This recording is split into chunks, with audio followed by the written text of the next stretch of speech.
Just looking to hear more about what's going on at the Eddy. I saw you have that beautiful patio set up and you're doing some to-go cocktails. And then we're looking forward to hearing more about Dirk's, which should be opening soon on Aborn Street, right? Yeah. So right now at the Eddy, we have all the alley next to the Eddy is all seating. We're not doing any seating inside right now just because, you know, it's a little weird still to be inside a place, we think. So we're just taking advantage of the great alley that we have. We have 13 tables outside, so we're able to seat the same capacity that we would be inside. It's just outside. Yeah, it looks great too. I was just saying how it should be that way all the time, and hopefully, like maybe that will be the future for the place too. And you got Dirk's coming up pretty soon too. Is that what I hear? Yeah, so Dirk's is probably set to, we're thinking mid-August, hopefully, you know, as long as everything goes through, as far as like inspections and that kind of normal things. Yeah. But yeah, it's looking like mid-August, and we're going to be on Aborn Street, which they'll be shutting down, I think, very soon. So we'll also have outdoor seating and to-go service happening there. It's all really exciting. You guys are able to open a place during a pandemic. Who would have thought, right? So yeah. You have make it work. Kept pretty much everyone employed for the most part, and you're working the to-go cocktails, and we're happy to have you today to help us mix up a couple of great drinks. So I know one of them is a little bit simpler, and the other one's your own twist on a cocktail as well. So let's see how it goes. Yeah. So real quick before Jen dives into our first cocktail tonight, of course, I mentioned that we want to test your mezcal knowledge. So I have a first poll question for you guys. So many of you have probably seen some bottles with a worm at the bottom of it. So our question is, does mezcal have to have a worm in the bottle? So Jen, do you even know that answer? Just curious. You can even say the right answer or wrong answer. From what I know, it does not. Okay. All right. Yeah. Jamie, what about you? What do you think? Well, my brother came home from spring break in Cancun with a bottle with a worm in it, and I think it wasn't mezcal, so I don't think you need to have the worm in the bottle. I think that was tequila, but I think it's just like something that's a fad or to draw attention. Yeah. All right, I'll give you guys a few more seconds. I still see a few of you guys voting. Okay. I think my brother ate the worm too, which is really gross. Well, I will touch on that in my answer in about 2 seconds. All right, looks like most of you guys have voted. So let's see, pretty much almost all of you guys said false. So good job, that is the correct answer. So mezcal does not have to have a worm in the bottom of the bottle to be a mezcal. Basically, the trend, I guess you could say, started way back after World War II era. It basically was a marketing campaign for one of the mezcals. They decided to put a worm in there just to kind of distinguish themselves from others. Mm-hmm. So that's kind of how, when it came to America, how a lot of people distinguished mezcal was with that worm. So a few companies have kept the trend. The mezcal that we're working with tonight did not keep that trend.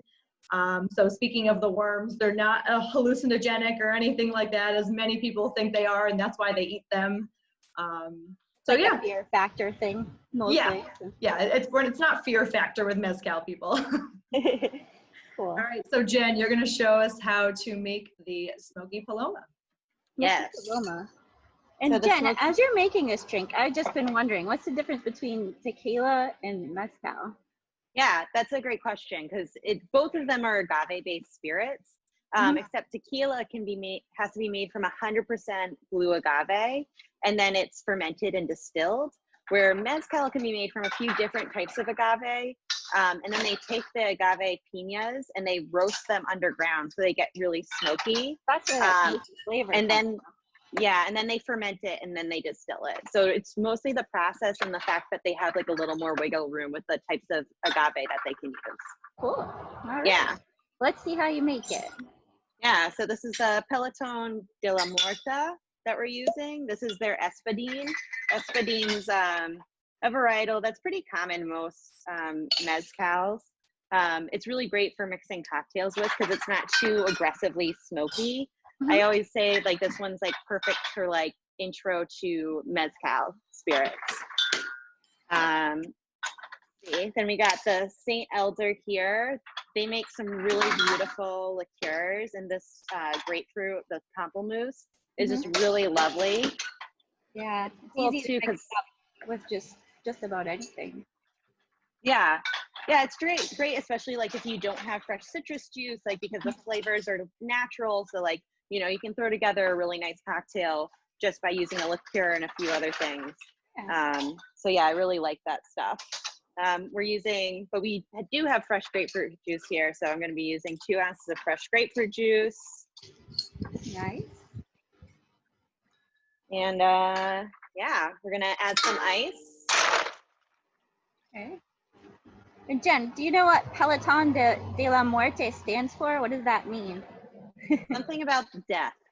I think it's Squadron of Death, I saw. Yeah. Not like the bike Peloton, but Squadron of Death, right? But the mezcal is really nice and it won't kill you. It's, good. you know. I like it, and the smokiness is just like a light hint. It's not overpowering. It's just the perfect amount. Yeah. So I'm going to shake this. Shake it up. Yeah. As she's doing that, if you guys have questions too, feel free to use that chat function, because I'll be checking in on that as she's making the drink, and maybe answer them when she's finished mixing it up. So feel free to ask away. So we got a Collins glass. It was funny, my coworkers and I were using compostable disposables right now for all of our drinks. So like to make a drink in glass for us is like, whoa. No. Pretty crazy. Then you're just going to top this with a little bit of soda water. About 2 ounces is like a good amount. I like to pour the soda water into the drink before I strain it over ice, because I find that the bubbles get incorporated better. So that way you don't have like a bunch of bubbles sitting on top of the drink and not throughout the drink. Good to know. Then I just strain this over ice.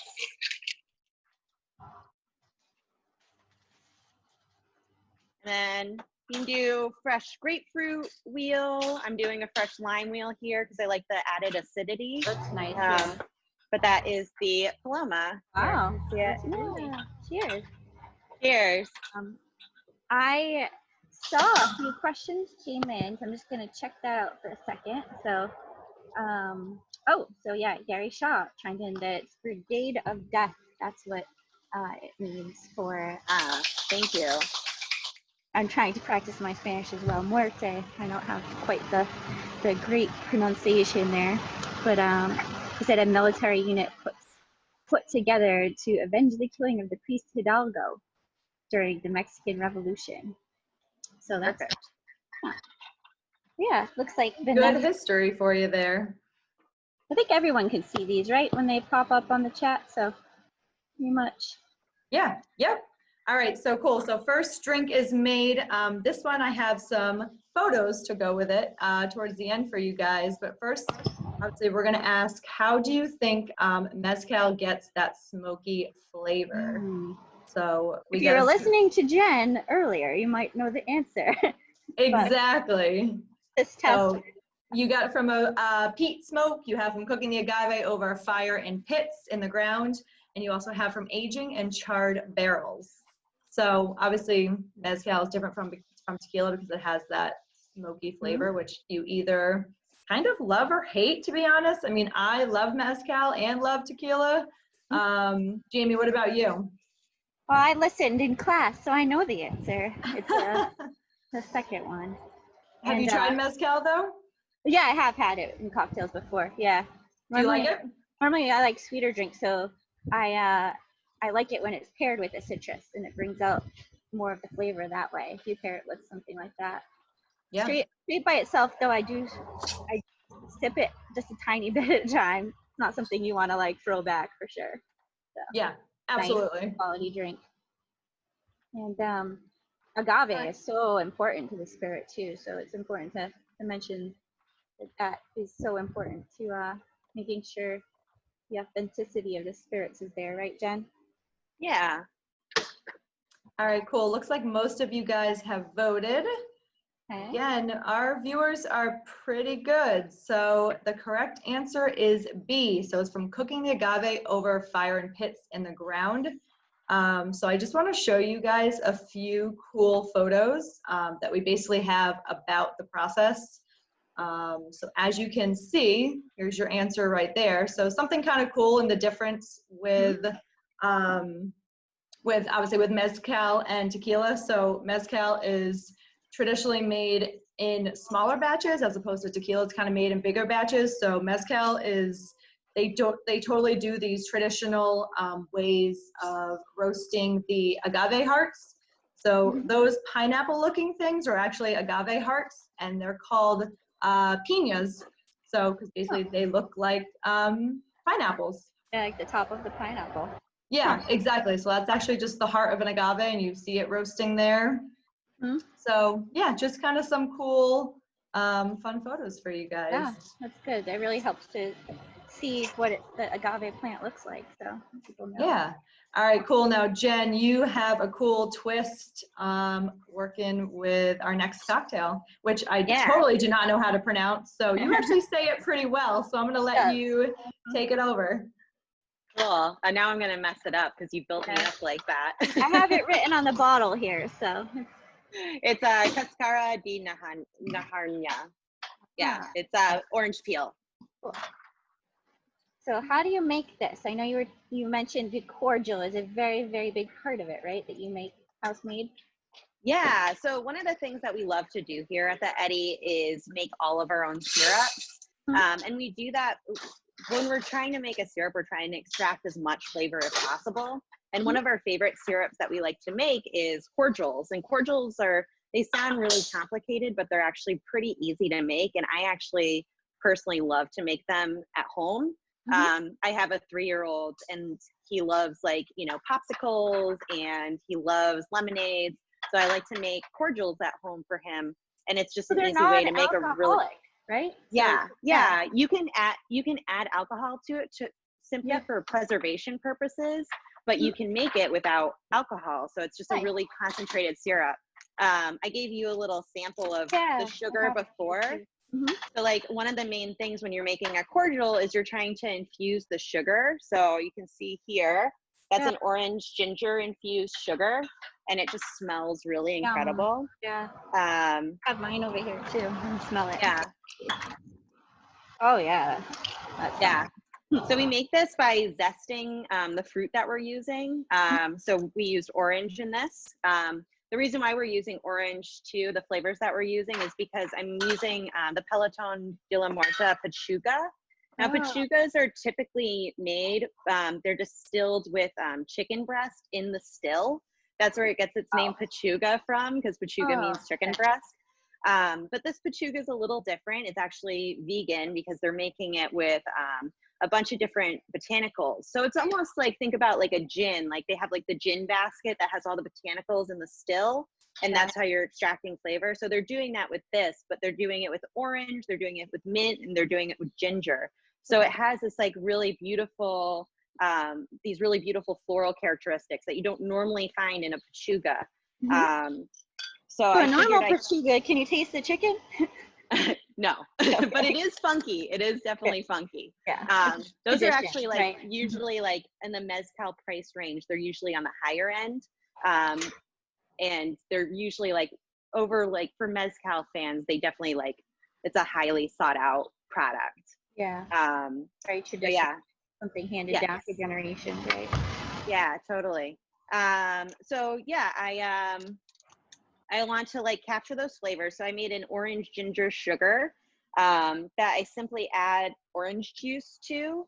So I'll add like I'll add equal parts orange juice to that orange ginger sugar. And this is really simple too, because it's a syrup that you don't really have to heat up. As long as you're like leaving the zest in the sugar sit for a while, so it can get like, it can macerate and kind of just start to dissolve. Like you can literally like top, right? This, like, you can just like shake it, and then all of a sudden you have a cordial. You can add vodka to it, or like some sort of high proof spirit, and then preserve it for longer. So that's what I'm going to be using. It's simple, super simple. So I'll use 1.5 ounces of the Peloton Pechuga. And that is That's the vegan one. So Yes, yes. There's no chicken, even though it says Pechuga. yeah. Then I'm going to be using 3/4 of an ounce of orange juice. If you're making this at home, I suggest supplementing like a 1/4 ounce of lemon juice, just because sometimes orange juice runs a little sweet, so you want the acidity in there to help balance it out. Here at the Eddy, we acidulate our orange juice, so we add citric and malic acid. Malic acid is the same acid that you'll find in green apples. So we add that to it to make sure the acidity is at the right level, so it's just not like a sweet juice that's in there, because you're also going to be adding the cordial, which is sweet. Yeah, so if you don't have like the right amount of acidity, then you'll have a properly balanced cocktail. Yeah, we're just going to do 3/4 of an ounce of the cordial, and then add our ice and shake it. So it's really simple. Like once you've made the cordial, you know, you can make a cocktail pretty easily with just 3 ingredients. Yeah. Which I love. Ask if we can post the recipe for your cordial too. So hopefully. Yeah, I sent Vanessa the recipe for it, so she's more than welcome to do that. I'll make sure this doesn't go to waste. Trust me. Oh, cool. Shake it up. So you usually shake it up for like a couple seconds. Yeah, it's usually a good like 30-second shake. Yeah, just making sure like your ice is like super cold is important. So just use it straight out of the freezer. I'm gonna add a little splash of soda water because I like a little effervescence in it. And then we're gonna strain it into our glass. Nice. I saw a bunch of questions pop up here too. Oh, cool. Go for it. Cool. So yeah, everyone's really excited to learn about the Pechuga. Oh, cool. So, yep, we've got the address of the Eddy on there too. I know you were selling this drink, which I picked up earlier. So we have it online right now, so you can buy it to take home and drink at home. Very good. And so I'm putting like a healthy amount of mint too in here. You can also shake it with the mint leaves in it to get like more of a mint flavor, because like I said, there's also mint in this Pechuga. So yeah, but this is the cocktail. Cheers. I've already sipped mine quite a bit, but it's delicious. It's sweet, it's smoky, it's got a little bit of like that citrus sourness to it. So it's very properly balanced. I really enjoy it. Awesome. Yeah, hopefully people will mix up these drinks at home before pick up your cocktail too at the Eddy, and if they post their pictures on Instagram, they have a chance to win a really cool prize. So cool. And let's see if we have any other questions. Well, we did have someone, I know you explained this earlier, but they asked can you tell us how simple it is to make a cordial, and you went over that, but maybe just one more time in case they missed it. Yeah, of course. So basically you can make it from, the easiest is you can make it from any type of citrus. So you can make from lime, lemon, orange, grapefruit.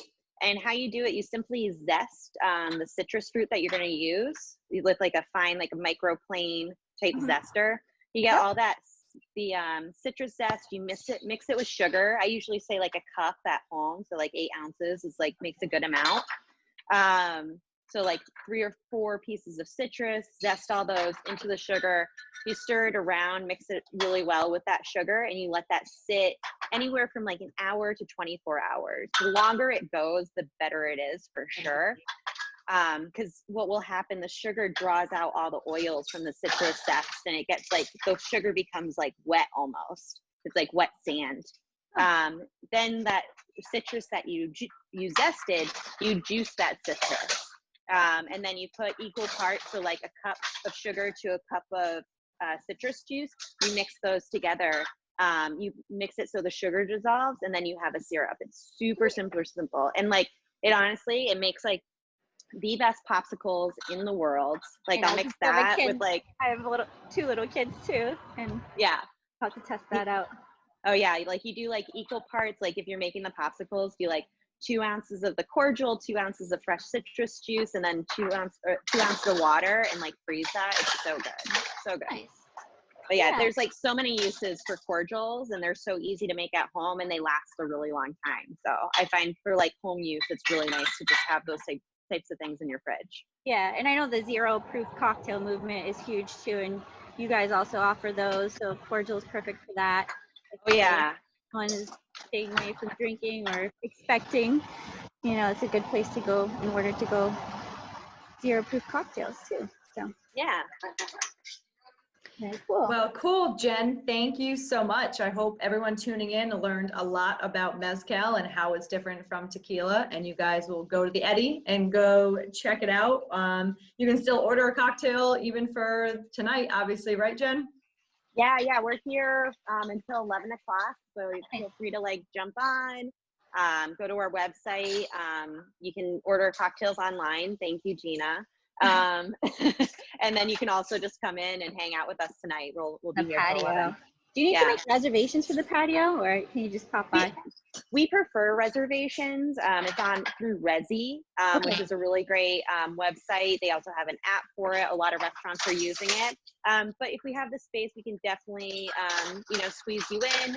We're just, taking names and numbers for contact tracing like everyone else should.